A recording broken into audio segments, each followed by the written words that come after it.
Shalom Bapak Ibu, kembali lagi bersama dengan saya di channel Dave Manuel.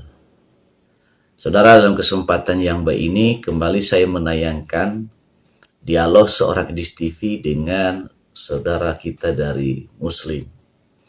Dan dialog kali ini benar-benar menarik. Nah, bagaimana berlangsung dialog kita saksikan dengan seksama sebagai berikut. Anak muda zaman sekarang nih banyak mengikut Tuhan karena ikut-ikutan atau karena mencari kenyamanan. Tapi kalau kamu justru malah kehilangan semuanya. Bahkan kamu diusir sama keluarga kamu. Bener. Sebelum kita masuk ke masa-masa sulit kamu itu, kamu kan sangat taat ya dengan keyakinan kamu sebelumnya. Bahkan kamu pernah jadi pemimpin ibadah. Nah, bagaimana ceritanya kamu ceritain sampai akhirnya kamu bersama dengan Super Youth hari ini? Pertama aku ceritain dari dulu. Iya. Aku terlahir di Tangerang. Aku tumbuh dan dibesarkan dari keluarga yang bukan Kristen. Sejak kecil aku tuh dididik sama papa mamaku agar aku tuh menjadi anak yang soleh, taat sama agama gitu loh. Hari demi hari aku jalani sampai satu ketika aku berumur 7 tahun. Disinilah cerita itu dimulai. Pada waktu itu di usiaku yang ke-7 tahun, posisinya aku tuh udah pindah rumah. Dari tempat tinggalku di Gading Serpong, aku pindah ke sebuah lingkungan yang mayoritasnya itu orang-orang Chinese, Kak. Masih di daerah Tangerang juga, tapi aku tinggal di sana. Dan kebetulan nggak jauh dari rumahku ini ada sebuah tempat perkumpulan anak-anak. Bisa dibilang itu semacam tempat les lah gitu. Dan isinya itu orang-orang Kristen semua. Aku tahu tempat itu dari teman mainku di lingkungan tempat aku tinggal. Aku diajak sama temanku untuk aku ikut les di situ. Akhirnya aku pun ikut gitu. Di situ guru-gurunya orang Kristen, murid-muridnya orang Kristen. Bener-bener yang bukan Kristen tuh hanya cuma aku gitu loh. Setiap sebelum mulai les pun berdoa dulu. Pada saat itu karena aku kan nggak ngerti ya, jadi aku mah ya ngikut-ngikut aja gitu loh. Nah, satu kali nih setelah aku sudah beberapa kali ikut les di tempat ini, ada salah satu teman lesku setelah habis selesai les dia ngajak aku ke gereja. Eri, ikut aku ke gereja. Di situ aku kaget, kan? Aku menolak ajakan temanku. Aku bilang, kamu kan tahu aku bukan orang Kristen, ngapain ngajak aku ke gereja gitu kan? Terus di situ temanku pun akhirnya ngejelasin sama aku. Temanku bilang, aku ke gereja cuma mau ambil barang aja, Kori, bukan mau ibadah. Terus aku bilang, oh cuma mau ngambil barang doang.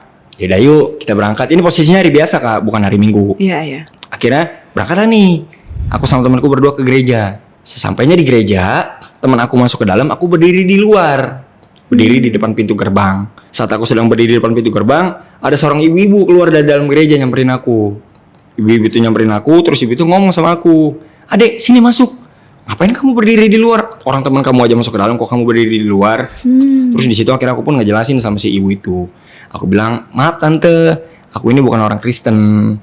Aku diajarkan sama papa aku, sama abang aku, kalau aku berani melangkah masuk ke dalam lingkungan gereja ataupun gerbang gereja, meskipun itu cuma selangkah, aku akan disiksa di neraka 100 tahun, tante." Di situ ibu kepalanya pun shock dengan pernyataan aku. Pada saat ketika aku masuk, aku berdiri di halaman gerejanya. Pada saat itu aku ingat banget si ibu ini nih lagi membeli gorengan pada seorang ibu-ibu yang ibu penjual gorengan yang bobok keranjang gitu. Sambil si ibu orang gereja ini belikan aku kojek, si ibu ini nanya sama aku, "Adek, kalau hari Minggu kemana?" Terus aku bilang, "Aku di rumah tante." Terus si ibu ini ngomong lagi sama aku, "Nanti datang ke sini hari Minggu. Nanti kita menggambar, kita mewarnai, kita nyanyi-nyanyi, tepuk tangan gitu kan. Nanti banyak kok anak seumuran kamu. Nanti kamu dapat hadiah dari tante. Datang ya." Di situ si ibu ini nih nggak ada ngomong mau ibadah atau apa enggak.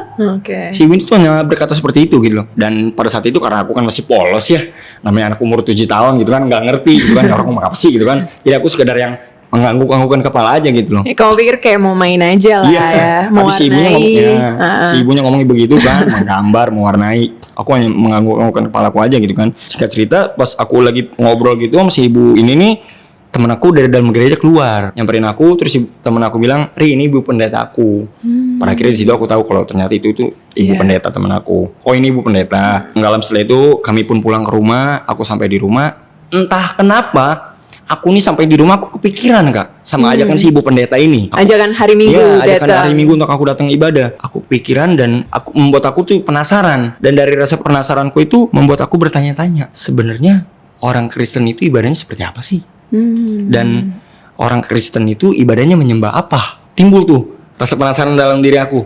Akhirnya karena aku merasa penasaran, kepengen tahu, hari Minggunya aku datang. Aku datang bukan ikut ibadah sekolah minggunya, aku ikut ibadah umumnya. Oh, sama teman kamu atau Aku sendiri. sendiri Karena aku udah ke tahu ibadah tempatnya umum? kan. Aku udah tahu tempatnya kan. Aku datang, aku ikut ibadah umumnya. Pada saat ketika aku ikut ibadah umumnya, di situ aku bukan dapetin jawaban yang aku cari, malah aku bingung Kak. Ibadahnya orang Kristen itu lucu ya. Lagi ibadah kok nyanyi-nyanyi, tepuk tangan, loncat-loncat gitu kan. Keluar masuk ruangan, boleh ke kamar mandi. Kok berisik banget ibadahnya orang Kristen gitu kan. Sedangkan di kepercayaan yang saya anut, jangankan bisa seberisik ini gitu kan, bisa nyanyi-nyanyi, tepuk tangan, loncat-loncat, bisa keluar masuk ruangan, bisa ke kamar mandi, nengok kanan kiri aja batal gitu. Kalau di kepercayaan saya, sebenarnya kenapa? Nah, di situ mulai timbul lagi tuh pertanyaan dalam diri aku. Kenapa? Dan kenapa? Karena pada saat itu aku merasa kalau aku tuh belum menemukan jawaban yang aku mau. Minggu besoknya aku datang lagi karena aku nih ngerasa aku harus menemukan jawabannya nih, pengen tahu apa sih sebenarnya gitu kan. Akhirnya aku datang lagi. Pada saat aku datang, apakah aku udah menemukan jawaban yang aku cari? Belum. Karena aku masih belum menemukan juga jawaban yang aku mau. Minggu besok aku datang lagi, masih belum juga dapet. Minggu besok aku datang, akhirnya cukup lama aku datang sampai aku menginjak kelas 6 SD. Di situ akhirnya aku tuh menemukan jawaban yang aku mau Kak. Oke, tapi selama kamu berkali-kali tuh balik lagi setiap hari Minggu ke gereja, kamu izin ke orang tuanya apa? Cuma mau main. Mau main. Makanya aku kan perginya pun pakai celana pendek, pakai sendal, biar nggak ketahuan gitu kan. Terus teman-teman kamu notice dong kamu ke gereja, ada nggak yang akhirnya temenin kamu atau Temen main aja sih. akhirnya Temen tahu main, ya kamu iya. suka main ke gereja? Tapi temen aku nggak ada yang pernah bilang ke orang tua kalau aku tuh ke gereja gitu kan. Apa Sampai namanya? akhirnya kelas 6 SD itu? Iya, aku menemukan jawaban yang aku cari. Dan ketika aku menemukan jawaban yang aku cari itu langsung membuat aku kayak, ih, orang Kristen Tuhannya keren ya. Oke. Rela mati di atas kayu salib demi menyelamatkan manusia dari dosa. Dari situlah Kak mulai timbul yang namanya ketertarikan dalam diri aku. Oke, jadi emang jawaban seperti apa yang akhirnya kamu dapat sampai akhirnya kamu bisa bilang kayak tadi kalau Tuhan Yesus ini keren ya? Ya itu kan aku kan ke gereja kan pengen tahu kan orang Kristen itu ibadahnya kayak gimana gitu kan. Dan orang Kristen itu menyembah apa gitu loh. Aku nemuin satu ayat yang dibawain pendeta itu yang bikin aku tuh langsung kayak, ih, luar biasa ya Tuhan orang Kristen gitu kan. Waktu itu ayatnya di Kisah Para Rasul 4 ayat 12. Yang sebab di bawah kolong langit ini tidak ada nama lain yang olehnya dapat diselamatkan gitu kan. Di situ aku langsung kayak, ih, orang Kristen Tuhannya keren gitu kan. Dari situlah mulai timbul ketertarikan dalam diri aku. Dari yang tadinya aku tuh ke gereja cuma sekedar kepengen cari tahu, penasaran sebenarnya orang Kristen itu ibadahnya seperti apa, menyembah apa. Justru ketika aku sudah menemukan jawaban yang aku cari, itu malah jadi membuat aku jadi semakin tertarik sama kekristenan gitu. Dan ketika aku sudah tertarik, itu justru membuat aku jadi semakin giat untuk datang beribadah. Di momen-momen itu juga taat ibadah di Ya agama kepercayaanku. sebelumnya atau Ya, enggak? Taat, cukup taat sih. Apakah kamu nggak ada kegelisahan saat itu Nggak kayak? ada sih. Sama sekali nggak ada. Nggak ada. Jadi aku hari-hari dari Senin ketemu Sabtu, aku menjalani kegiatan peribadahanku menurut kepercayaanku. Dan hari Minggu aku ke gereja sih. Sampai teman aku ada yang ngomong, lu yang bener lu nih, lu linglung begitu. Senin sampai Sabtu di mana ya, Minggu di mana gitu kan? Kata aku, ya nggak apa-apa lah. Justru semakin banyak ibadah, masuk surganya enak gitu kan? Kalau kalau seandainya Tuhan yang ini nggak menjamin masuk surga, Tuhan yang satu kan masih bisa gitu kan. Jadi masih bisa ini nih kong kali kong gitu kan. Pokoknya pada saat itu tidak ada alasan untuk aku tidak ke gereja. Tiap minggu aku pasti datang. Mau lagi sakit sekalipun aku datang, lagi hujan sekalipun aku datang. Karena aku ngerasa rasa penasaranku ini udah terjawab, udah nemuin jawaban yang aku mau itu gitu loh. Oke. Sampai seiring berjalan waktu, aku menginjak kelas 1 SMP. Di situ aku mengalami perjumpaan pribadi sama Tuhan Yesus dalam mimpi. Dalam mimpi. Ya, posisinya di dalam mimpiku itu aku berada di sebuah tepi laut. Aku berada di tepi laut. Di situ benar-benar sepi, nggak ada orang sama sekali. Benar-benar cuman aku satu-satunya manusia yang ada di situ. Pada saat itu posisinya aku lagi berdiri, datang ular besar tiba-tiba nyamperin aku. Ularnya besar banget. Ular itu nyamperin aku. Ular itu mau membinasakan aku. Dia mau memangsa aku. Dan tepat pada saat ular itu mau memangsa aku, datang cahaya putih di sebelah kananku. Akhirnya aku pun membalikan badanku ke arah cahaya itu dan aku ngeliat dengan jelas banget dia memakai jubah putih dengan rambut bergelombang kemasan segini. Oh. Dan wajahnya bersinar terang. Bahkan aku untuk ngeliat mukanya aja itu nggak bisa karena saking silaunya gitu loh. Dan pada saat ketika dia datang, dia membuka tangannya seperti ini. Dan pada saat ketika dia membuka tangannya, ular itu pun akhirnya mati. Dan ketika ular itu mati, cahaya putih itu nyamperin aku. Dia mengulurkan tangannya, terus dia ngomong sama aku, ikutlah aku, maka kamu akan selamat. Di situ akhirnya aku pegang tangannya, terus aku dibawa naik ke atas perahu kecil, perahu yang hanya muat untuk 4 orang. Dia duduk di paling depan, aku duduk di paling belakang. Dia yang mendayung perahu itu. Pada saat itu aku nggak kenal siapa dia, aku nggak tahu dia siapa, tapi nggak tahu kenapa di dalam diriku ini nggak ada rasa takut, nggak ada rasa cemas, dan nggak ada rasa khawatir, nggak ada. Malahan justru yang aku rasakan saat itu tuh bener-bener ketenangan dan kedamaian yang bahkan sampai detik ini aku belum temukan gitu. Wow. Benar-benar aku tuh ngerasa tenang, sukacita, damai, sejahtera gitu loh. Dan ketika aku dibawa ke tengah laut, dibawa naik ke atas perahu, aku dibawa ke tengah laut. Pas ketika di tengah laut, akhirnya aku bangun. Pas aku bangun, aku bertanya-tanya sama diri aku sendiri gitu. Itu tadi siapa ya? Cahaya putih itu gitu kan. Yang udah bawa aku naik ke atas perahu kecil gitu loh. Yang terus aku dibawa naik ke tengah laut gitu kan. Siapa dia yang memakai jubah putih itu gitu. Jadi kan. saat itu pun kamu nggak kepikiran kalau itu Tuhan Yesus ya? Enggak, aku nggak kepikiran. Padahal kamu udah sering ke gereja, kan Enggak. mungkin aja kamu mengira, ini sosok Enggak. Tuhan Yesus nih. Aku belum nggak Sama kepikiran, sekali ya. enggak. Aku bilang siapa dia yang udah nyelamatin aku dari ular besar itu? Kalau nggak ada sosok itu mungkin aku udah mati dimangsa sama ular besar itu gitu kan. Karena aku merasa penasaran dan aku perlu mencari tahu tentang siapa sosok ini. Aku datang ke rumah tante aku. Tante aku ini kebetulan dia orang Kristen. Oh, jadi dalam keluarga kamu tidak semuanya yang dari seberang Iya, ya? Kalau keluarga mamaku emang ada beberapa yang Kristen, Oke. gitu, mayoritasnya. Nah, akhirnya pada saat itu aku datang ke rumah tante aku, kakak ipar mamaku, aku ceritalah ke tante aku, Tan, Ari mimpi Tan, Ari didatangi cahaya putih, dia memakai jubah putih dengan rambut bergelombang keemasan segini, terus pada saat dia datang dia tuh membuka tangan seperti ini Tan. Apa namanya, tapi wajahnya nggak kelihatan Tan, bersinar terang. Dia udah nyelamatin Ari dari ular besar Tan. Terus dia juga udah bawa Ari naik ke atas perahu kecil, terus Ari dibawa ke tengah laut Tan. Kira-kira itu siapa ya Tan ya? Di situ tante aku cuma bilang, itu Tuhan Yesus Ri. Di situ aku bilang, oh itu Tuhan Yesus ya Tan? Iya. Dia menjumpai kamu. Kamu harus bersyukuri sama Tuhan. Kamu harus berterima kasih karena itu adalah sebuah anugerah yang besar. Iya. Nggak semua orang bisa mengalami kayak gitu. Oh gitu ya Tan? Iya.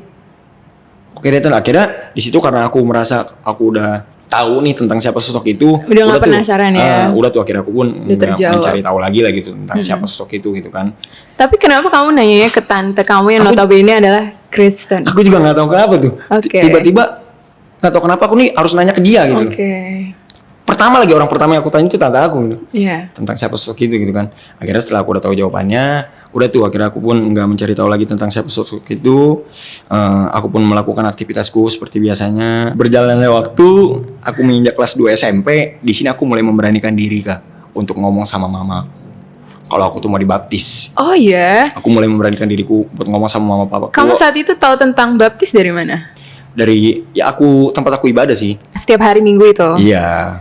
Posisinya pada waktu itu pas SMP tuh aku udah pindah dari gereja kecil aku pindah ke gereja teman aku. Aku diajak sama teman aku.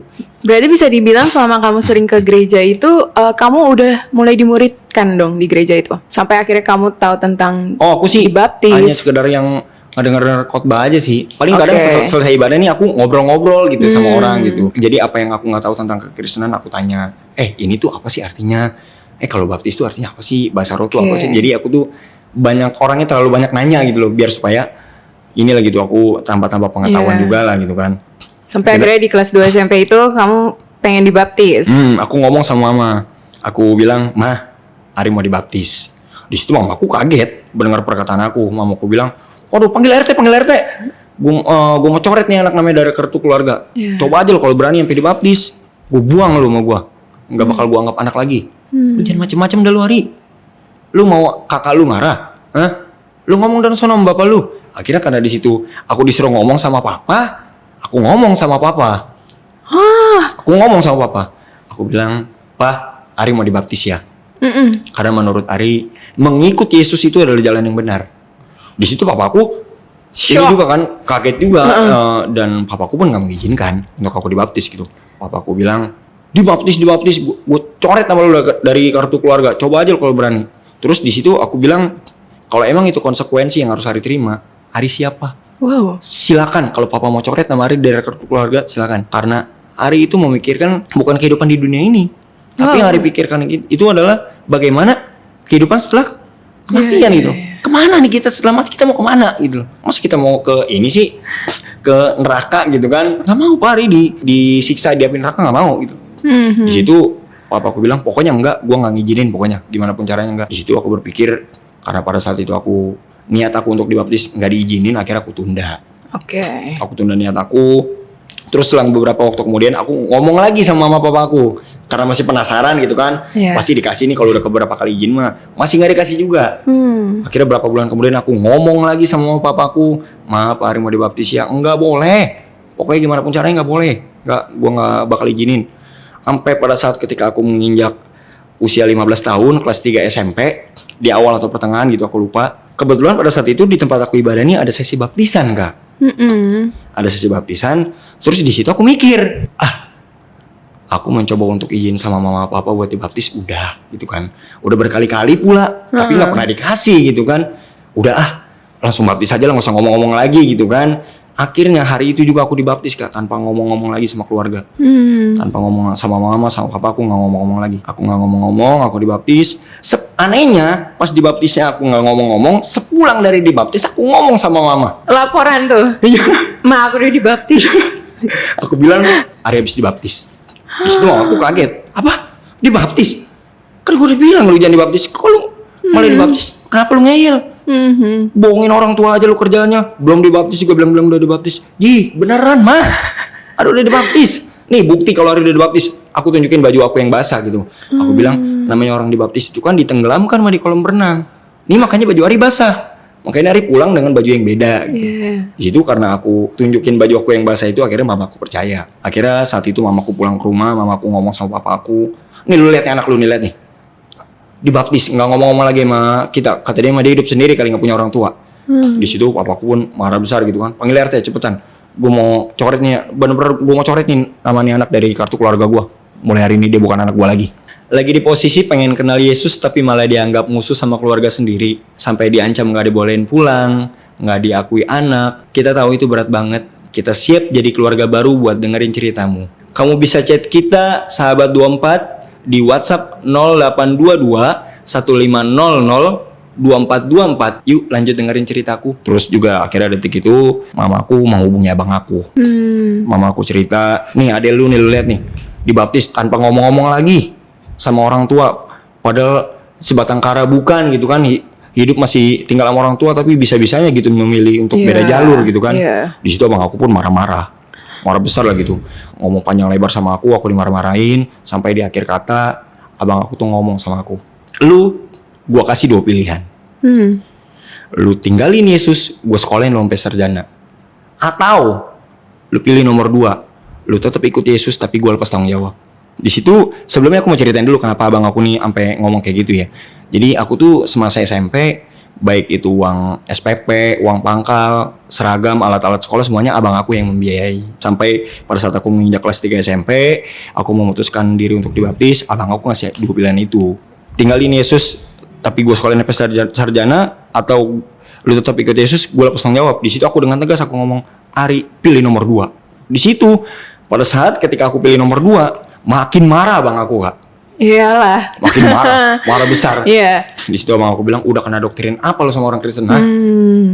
Udah dijanjin apa lu? Kesenangan, joget-joget, dapat sembako, dapat angpau tiap hari Minggu." Enggak, bukan itu yang Ari dapetin dari masuk Kristen, bukan itu. Tapi ada hal yang kakak nggak akan ngerti. Di situ abang aku pun marah-marah besar gitu kan. Kira aku nggak menghiraukan perkataan abang aku masuk ke kamar. Pas di kamar aku tuh dapetin satu ayat di Yohanes pasal 16 ayat 1-3. Di situ perikopnya tentang bertekun. Di ayat 2-nya di situ berkata, "Akan datang saatnya kalau kamu tuh akan dikucilkan." Gitu. Di situ aku langsung kayak punya satu kekuatan yang timbul dari dalam diri aku gitu loh, yang yang membuat aku jadi semangat lagi lah gitu. Semenjak aku dibaptis itu Kak, beberapa hari kemudian mulai terlihat perbedaannya. Apa tuh? Dari cara orang tua aku bersikap, dari cara orang tua aku berkata-kata, itu benar-benar beda lah gitu. Dan pada saat itu tuh posisinya, jadi tuh setiap seminggu sekali abang aku sama kakak perempuanku yang pertama tuh datang ke rumah. Karena di keluarga aku tuh posisi waktu itu yang baru menikah dan pisah rumah itu baru abang aku sama kakakku yang perempuan yang pertama. Kakak perempuanku yang kedua masih tinggal serumah bareng sama aku. Apa aja usaha-usaha mereka yang mungkin kayak, wah nih anak harus balik nih ke jalan yang benar ibaratnya gitu. Jadi itu posisi, jadi setiap seminggu sekali nih ketika mereka datang nih kumpul-kumpul keluarga gitu kan, terus ngobrol nih, terus aku ikut nimbrung. Mereka nggak ada yang menghiraukan aku. Bener-bener di saat mereka lagi ngobrol nih ketawa hai gitu kan, terus aku ikut cobalah ikut ngobrol gitu kan. Mereka bener-bener secara terang-terangan mereka nggak mau ngerespon aku gitu. Justru kamu dicuekin bener-bener ya, dijauhin gitu loh. Jadi bener-bener dia tuh udahlah lu nggak usah diladenin gitu kan. Bahkan abangku nih langsung kayak gue mau ke warung dulu adek aku kayak gue mau ke toilet dulu bener-bener pokoknya gimana caranya udah si Hai mah cuekin aja gitu kan. Pada saat itu aku pun hanya berpikir kayak ternyata ini namanya pikul salib. Ini memang proses yang harus aku lewatin. Berjalannya waktu, seiring berjalannya waktu, aku menginjak kelas 1 SMA, aku sempat masuk sekolah Kak. Masuk sekolah 3 bulan, tapi karena aku nggak ada biaya lagi, di situ akhirnya aku memutuskan untuk putus sekolah. Karena orang tua dan abang sama sekali udah nggak mau biaya. Enggak, karena kan abang aku tadi ngasih 2 pilihan itu kan. Kalau lu masih mau sekolah, gue sekolahin sarjana. Asal yang penting tinggalin Yesus, atau lu mau gue lepas tanggung jawab tapi lu gue bebasin lu ke gereja. Makanya aku pilih nomor 2. Makanya pas SMA itu kelas 1 aku hanya masuk 3 bulan. Aku putus sekolah, dan gak lama setelah aku putus sekolah aku diusir dari rumah. Makanya di situ mama aku marah. Terus di situ mama aku bilang, gua sebagai seorang ibu nyesel udah lahirin lu ke bumi ini. Kalau aja gua tahu lu udah gede bakal jadi kayak gini, lebih baik gua gugurin lu waktu lahir. Dan ketika mama aku ngomong seperti itu, seketika itu juga aku diludahin sama mama aku. Bener-bener kena kamu muka. Di situ aku lap ludahnya, aku pun nangis. Tapi nangisnya nggak bersuara gitu, cuma netesin air mata aja sih. Kira mama aku pun masuk ke dalam. Jadi tanpa kayak ngerasa orang bersalah gitu, mamaku langsung masuknya ke dalam, aku nangis di luar gitu. Itu sih Kak. Pikiran kamu saat itu ada nggak kayak marah ke Tuhan? Marah dan kecewa, dan aku mikir kayak kok ikut engkau nih bukannya enak, bukannya aku mendapatkan apa yang aku mau, kok malah jadi kayak begini banget sih Tuhan. Jadi bener-bener susahnya tuh susah banget gitu. Bener-bener aku harus kehilangan banyak hal gitu loh. Sampai orang tua aku sendiri ngelakuin aku kayak gini Tuhan. Aku diusir dari rumah. Ya udah gitu, kita udah beda jalur, kita udah beda agama. Ya udah lu pergi gitu loh. Di sini nggak ada yang sejalur sama lu gitu loh. No, lu sama keluarga mama gua kayak mereka kan seagama nih sama lu. Kalau di sini nggak ada. Kalau kamu lagi ngerasa dibenci, dijauhin, atau selalu disalahin sama keluarga sendiri, sampai ngerasa nggak punya tempat buat pulang, jangan dipendam sendiri. Kamu nggak sendirian. Yuk, tumpahin semua sesakmu ke sahabat 24 lewat WhatsApp di 0822 1500 2424. Yuk lanjut dengerin cerita aku. Aduh Tuhan, aku mau kemana gitu kan. Belum pernah punya pengalaman diusir dari rumah gitu kan selama seumur hidup gitu kan. Aku gak jelas hidup di jalan gitu kan. Aku bergaul dengan orang-orang yang hancur, minum-minum, nge-vape, ngerokok, ngelem juga. Serius? Bener-bener aku tidur di pos ronda, tidur di pinggir-pinggiran toko. Kadang setiap berapa hari sekali juga aku numpang di rumah temen. Jadi hari ini aku numpang di mana nih, besok numpang di mana gitu. Dan kalau untuk makan paling aku ngamen-ngamen sih. Dan kadang kalau aku lagi nggak mau ngamen, aku datang ke rumah temanku yang agak berada lah gitu, biar supaya aku nih disediain makanan lah gitu. Jadi istilahnya numpang makan di rumah teman. Pada saat itu di dalam diriku tuh udah nggak ada rasa malu lagi. Makanya aku sampai berani numpang makan di rumah teman gitu kan. Yang ada di pikiranku, yang penting gimana caranya biar supaya hari ini nih aku bisa makan, bisa mengajal perut gitu. Bodoh amat lah mau dibilang apa kek, nggak usah malu lagi lah gitu. Daripada malu ntar ini lagi nggak makan gitu. Kalau malu nggak makan gitu kan. Aku ngerasa hidup aku tuh hilang arah. Aku benar-benar ngerasa putus asa gitu. Aku nggak punya siapa-siapa. Benar-benar pada saat itu aku tuh ngerasa aku berada di titik terendah dalam hidup aku gitu. Kamu pilih ikut Yesus itu di usia yang masih sangat muda, yang dimana harusnya kamu takut dong kalau kamu diusir. Iya dong. Dan jelas orang tua kecewa Karena kamu masih di bawah umur ibaratnya, masih memang harus tinggal bersama mereka. Ada nggak terbesit di momen titik terendah kamu itu, nyesel ya, ternyata ngikut Tuhan Yesus kayak gini ya? Pada saat itu sih belum. Terus gak lama kan pada saat aku di titik terendah dalam hidup aku itu kan Tuhan bicarakan sama aku. Tuhan bilang, "Nah, kamu itu anakku loh. Percaya deh, kamu itu gak sendiri. Jangan takut." Di situ benar-benar Tuhan tuh kayak nguatin aku banget gitu Kak. Dan setelah itu kayak ada Tuhan tuh seperti mendorong aku untuk pulang ke rumah. Tuhan mendorong aku untuk aku pulang ke rumah. Terus di situ aku nanya sama Tuhan, "Tuhan, aku kan udah diusir. Kalau aku pulang ke rumah nanti gimana respon keluarga gitu kan?" Aku bisa dimarah-marahin gitu kan.